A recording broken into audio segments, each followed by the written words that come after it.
Eric, we've been told, I mean, we've had this beaten over our heads since I was a child, that there are no choices made, it's born this way, born this way. Well, I would like to know why we've gone from around 2% to 20%. Eric, you're the expert. I'm not. Please explain it to me. Well, yeah, I mean, I think what we see is, in fact, a lot of this rise is really about social identification rather than sexual behavior. So what we can see since 2008 is that the graph of people identifying as LGBT has gone up 11 points, whereas the proportion who report same-sex partners has gone up by 4 points, and that's probably deflatable to about 3 points when we bear in mind the rising share that haven't had any sexual partners amongst young people. So the rise in actual same-sex behavior, the blue line there, is just much less dramatic. And even that may be overstated a little bit because of the way these surveys tend to oversample LGBT. So yeah, I guess the first message is you're getting a lot of people who are choosing to identify as LGBT, particularly bisexuals. That's the biggest growth category, which tends to be predominantly female. And of course, one of the things we see is if you look at female bisexuals, the share of the female bisexual women under 30 who say they have only had male partners, that is conventional heterosexual behavior, has increased from about 13% in 2008-10 to a majority, 55% by 2018-21. And that's kind of telling us that a lot of women who are saying they're LGBT are in fact behaving in a conventional heterosexual way. And so a big part of the story here is the choice to self-identify. Now, I think some on the liberal side would say, well, this is only because now they're allowed to identify. But that really doesn't explain the pattern very well of this divergence between same-sex behavior and growing LGBT identity.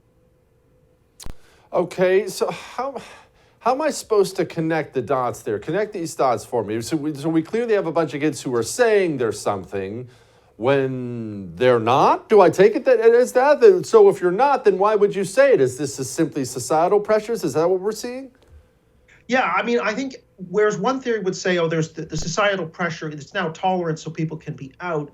I suppose a lot of the evidence in my report would suggest actually there may be pressure or at least cachet to identifying as LGBT because it's perhaps makes you more interesting.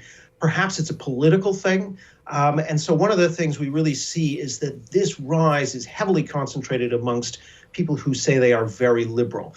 Whereas amongst the rest of that blue line between 2016 and 2021 is a sort of 20 plus point rise in LGBT identity amongst the fifth of young people who call themselves very liberal. Whereas for the other 4/5, there's been very little change. And so within that very liberal group, it's become kind of more, perhaps it's a status issue, perhaps it's a political issue to identify yourself as not being heterosexual and therefore being different.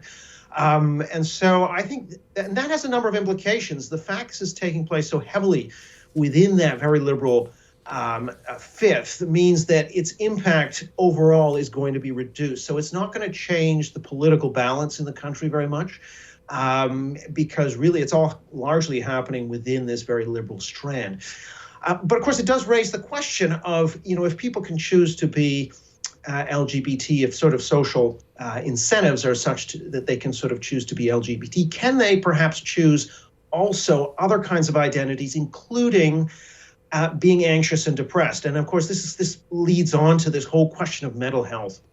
Because in the most recent data we have, over 3/4 of young people who identify as LGBT, according to Derek Thompson at The Atlantic and the CDC data, over 3/4 are saying that they are feeling depressed, most of the time, almost all the time, sad or hopeless, I should say.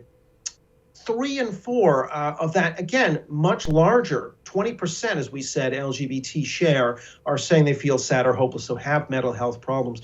One of the things that you can see in the data is people who identify as very liberal have a much higher rate of reporting mental health issues, sort of twice the rate of people who are, say, moderate or conservative. And what's occurred really since 2010 is we've seen a disproportionate jump in the reported mental health problems amongst those who are very liberal and those who are LGBT. You can see those bars under the very liberal in blue, 2010-12 to orange, 2014-18. There's been a jump, whereas amongst others, moderates, conservatives, heterosexuals, there's no real change. Between 2010 and 2018, that's pre-pandemic. No one doubts the pandemic's hit everybody hard. But that's sort of telling us, I think, something that there is a link between being very liberal and sort of, to some degree, identifying yourself as being mentally ill, as well as identifying yourself as being LGBT. And these three things are all kind of connected, and yet there is almost no attention being paid to this.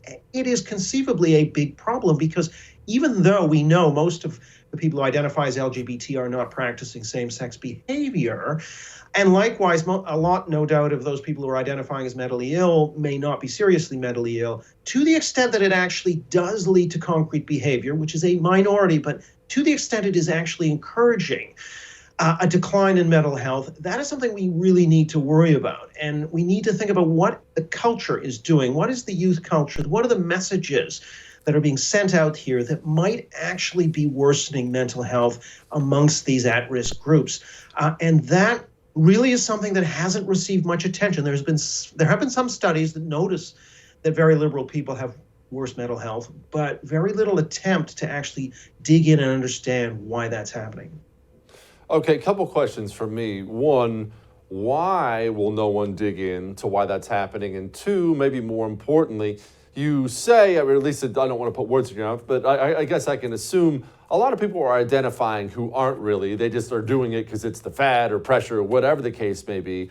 Is there a chance they're also claiming to be anxious or depressed because that's a fad too, or is that not realistic to think? I think it actually is realistic, even though there's no real research that I'm aware of, that if it makes you more interesting to say, that I have anxiety or, I'm a bit depressed or I'm LGBT, maybe those things kind of set you out from the crowd in a culture that really values difference and divergence. Well, of course, that then has a lot of implications. I mean, what we see, of course, in the study is, yes, for a lot of people, it is simply signaling and it's a pose. But for a certain minority, it actually does change behavior and it does change emotions. And I think that's where, particularly on the mental health front, we need to be concerned if people are thinking themselves into states of anxiety or depression, and that is actually a feedback loop that they're actually reinforcing. Then that's something we need to talk about. And I think the reason we're not talking about it is because the people who study these things, as there have been a lot of surveys about political opinion in academia. Academia in these subjects will lean left by something like 12-13 to 1. There have been a number of studies using voter registration data. And so it's simply going to be very difficult to publish anything if you're suggesting that very liberal people are, in some ways, if that's making people mentally ill. I just don't think that's going to see the light of day in an academic journal. Don't miss Jesse Kelly Breaks History, Che Guevara, the latest episode of a new series available now exclusively for First TV supporters. Visit the First TV app or thefirsttv.com to subscribe and start watching today.